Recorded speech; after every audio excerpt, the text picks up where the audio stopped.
ក៏ស្ដាប់ឲ្យច្បាស់ណាចង់ឲ្យស្រូវលូតលាស់ល្អត្រូវជ្រើសជីឲ្យត្រូវការពេលស្រូវនៅតូចអាយុ10ថ្ងៃបងប្អូនបាច់ជីថែស្រែប្រើជីសញ្ញាក្បាលក្បីស្រូវមួយជួយឲ្យស្រូវលូតលាស់បានល្អបាច់បំពន់ពីវគ្គជួយស្រូវបែកគុំបែកកូនច្រើនដើមរឹងមាំពណ៌បៃតងមើលទៅស្រែស្រស់ស្អាតមែនតែនអើយបាច់ទៅបងបាច់ទៅអូនជីក្បាលក្របីល្បីគ្រប់ទិសទីបាច់ត្រឹមត្រូវស្រូវលូតលាស់ល្អកសិករយើងសប្បាយចិត្តណាស់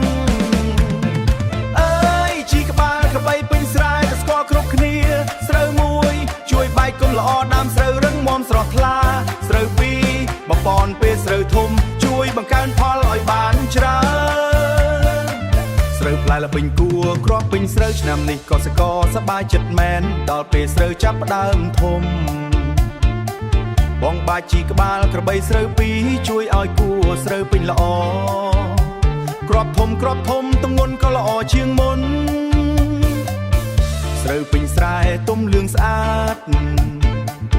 ខ្យល់បក់រំភើបពេញវា